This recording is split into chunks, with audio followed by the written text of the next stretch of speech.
ओम नमो भगवते वासुदेवाय नमः। स्वागत है आप सभी का मेरे YouTube चैनल पर। आज मैं आपको आमल की एकादशी की कथा सुना रहा हूँ। मानदाता बोले, हे वशिष्ठ, यदि आप मुझ पर प्रसन्न हैं तो कृपा करके किसी ऐसे व्रत की कथा सुनाइए जिससे मेरा कल्याण हो। महर्षि वशिष्ठ बोले, हे राजन, सब व्रतों से उत्तम और अंत में मोक्ष देने वाली आमल की एकादशी की मैं कथा का वर्णन करता हूँ। यह एकादशी फाल्गुन मास के शुक्ल पक्ष में होती है। इस एकादशी के व्रत करने से समस्त पाप नष्ट हो जाते हैं। इस व्रत का पुण्य 1000 गोदान के बराबर होता है। अब मैं आपसे एक पौराणिक कथा कहता हूँ। एक वैदिक नामक नगर में ब्राह्मण, क्षत्रिय, वैश्य और शूद्र चारों वर्णों का आनंद सहित रहते थे। वहाँ पर सदैव वेद ध्वनि गूंजा करती थी। पापी, दुराचारी तथा नास्तिक कोई नहीं था। उस नगर में चैत्रथ नाम का चंद्रवंशी राजा राज्य करता था, जो अत्यंत विद्वान तथा धार्मिक था। सभी नगरवासी विष्णु भक्त थे और आबल, वृद्ध, स्त्री, पुरुष एकादशी का व्रत किया करते थे। एक समय फाल्गुन मास के शुक्ल पक्ष की आमल की एकादशी आई। उस दिन राजा, प्रजा तथा बाल, वृद्ध सब ने हर्षपूर्वक व्रत किया। राजा अपनी प्रजा के साथ मंदिर में जाकर पूर्ण कुंभ स्थापित करके धूप, दीप, नैवेद्य, पंचरत्न आदि से धात्री आमले का पूजन करके इस प्रकार स्तुति करने लगा कि हे धात्री, आप ब्रह्मा जी द्वारा उत्पन्न हुए हो और समस्त पापों का नाश करने वाले हो, अतः आपको मेरा नमस्कार है। अब आप मेरा अर्घ स्वीकार करें। आप रामचंद्र जी द्वारा सम्मानित हो, मैं आपकी प्रार्थना करता हूँ। मैं आपके शरण में आया हूँ, आप मुझे आशीर्वाद प्रदान करें। उस मंदिर में सबने रात्रि को जागरण किया। रात के समय वहाँ एक बहेली आया जो अत्यंत पापी और दुराचारी था। वह अपने कुटुंब का पालन जीव हिंसा करके किया करता था। भूख तथा प्यास से अत्यंत व्याकुल वह बहेलिया इस जागरण को देखने के लिए मंदिर के कोने में बैठ गया और विष्णु भगवान तथा एकादशी महत्व की कथा सुनने लगा। सभी लोग वहाँ पर एकत्र होकर के ओम नमो भगवते वासुदेवाय नमः मंत्र का उच्चारण करने लगे तथा आमल एकादशी की कथा का गुणगान करने लगे। वह बहेलिया वहीं बैठ कर के चुपचाप यह सुन रहा था। इस प्रकार अन्य मनुष्यों की भांति उसने भी सारी रात जागकर बिता दी। प्रातःकाल होते ही सब लोग अपने अपने घर को चले गए तो बहेलिया भी अपने घर को चला आया। घर आकर उसने भोजन न किया। कुछ समय बाद उस बहेलिया की मृत्यु हो गई। परंतु उस आमल की एकादशी का व्रत व जागरण करने के कारण उस बहेलिया ने राजा विदुरथ के घर जन्म लिया और उसका नाम वसुरथ रखा गया।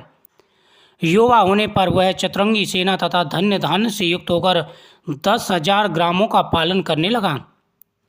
वह तेज में सूर्य के समान, क्रांति में चंद्रमा के समान, वीरता में भगवान विष्णु के समान और क्षमा में पृथ्वी के समान था। वह अत्यंत धार्मिक, सत्यवादी, कर्मवीर एवं विष्णु भक्त था। प्रजा का समान भाव से पालन, यज्ञ करना तथा दान देना उसका नित्य कर्म था। वह नियमित रूप से भगवान विष्णु का पूजन करता था। एक दिन राजा शिकार खेलने के लिए गया। देवयुग से वह मार्ग भूल गया और रात्रि हो जाने पर उसी वन में एक वृक्ष के नीचे सो गया। थोड़ी देर बाद पहाड़ी मलेच वहाँ आए और राजा को अकेला देखकर मारो मारो शब्द करते हुए उसकी ओर दौड़ पड़ी। वे मलेच कहने लगे कि इसी दुष्ट राजा ने हमारे माता, पिता, पुत्र, पौत्र आदि अनेक कुटुंबियों को मारा है तथा देश से निकाल दिया, अतएव इसको मारना अति आवश्यक है। सभी आपस में विचार करने लगे, इसी राजा ने हमको दंड दिया। इस राजा की वजह से हमारे कई परिवार वाले हमसे बिछड़ गए। अब हमारे पास मौका अच्छा है। सभी विचार करने लगे, इस राजा को सोते हुए मार देना चाहिए। इसने हमारे कुटुंब के कई व्यक्तियों को मारा है। ऐसा कहकर के वे मलेच अस्त्र शस्त्रों का प्रहार करने लगे और सभी ने ऐसा विचार किया। उसके बाद में सभी अस्त्र शस्त्र राजा की ओर बरसाने लगे। लेकिन ये क्या, राजा के शरीर पर गिरते ही वह पुष्प की भांति उनका बार प्रतीत होता था और वह नष्ट भी हो जाते थे। यह देख कर के मलेचों की हालत खराब हो गई। वह बेचाने लगे कि ऐसा कैसे हुआ।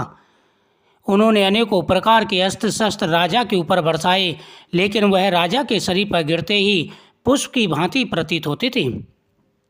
उन बाणों का, फरसों का व अनेक प्रकार के अस्त्र शस्त्रों का राजा पर कोई भी प्रभाव नहीं पड़ रहा था।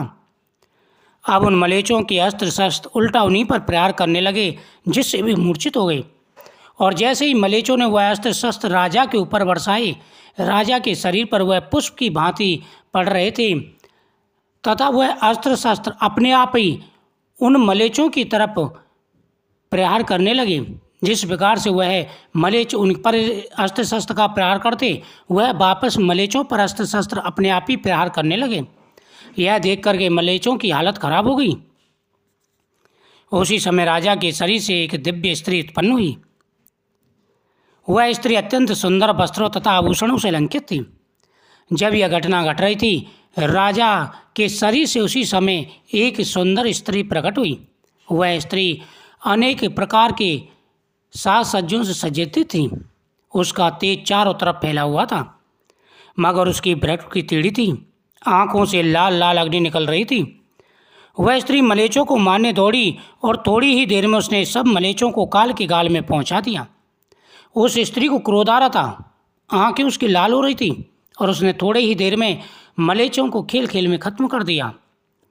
जब राजा सोकर उठा तो इन मलेचों को मरा हुआ देखकर सोचने लगा कि मेरी रक्षा इन शत्रुओं से किसने की, इन मलेचों को किसने मारा। राजा इसी प्रकार अपने मन में सोचने लगा कि मेरी रक्षा किसने की। वह ऐसा विचार कर ही रहा था, तभी आकाशवाणी हुई, राजन, इस संसार में विष्णु भगवान के अतिरिक्त कौन तेरी सहायता कर सकता है। जब राजा ये विचार कर रहा था, उसी समय आकाशवाणी हुई कि राजन, भगवान विष्णु के अतिरिक्त कौन तेरी रक्षा कर सकता है। यह सुनकर राजा अपने नगर को चलाया और सुखपूर्वक राज्य करने लगा। महर्षि वशिष्ठ जी बोले, हे राजन, यह आमल की एकादशी के व्रत का प्रभाव था। जो मनुष्य से एक आमल की एकादशी का व्रत करते हैं, वे सभी कार्यों में सफल होकर अंत में विष्णु लोक को जाते हैं। इस एकादशी का शास्त्रों में विशेष वर्णन मिलता है। जो व्यक्ति सच्चे मन से भगवान विष्णु का पूजन करते हैं, आमल की एकादशी का व्रत करते हैं, उनके सभी कार्य सिद्ध हो जाते हैं। उनके मन में जो भी इच्छा हो वह इच्छा पूरी हो जाती है। भगवान विष्णु प्रसन्न होकर के जीवन में आ रहे सारी परेशानी और सारे दुख दूर कर देते हैं। मुझे उम्मीद आपको ये कथा बहुत ही सुंदर लगी। इस कथा को जरूर श्रवण करें, तभी एकादशी के व्रत का फल प्राप्त होता है। वीडियो को शेयर करें, चैनल को सब्सक्राइब करें, कमेंट में ओम नमो भगवते वासुदेवाय नमः जरूर लिखें।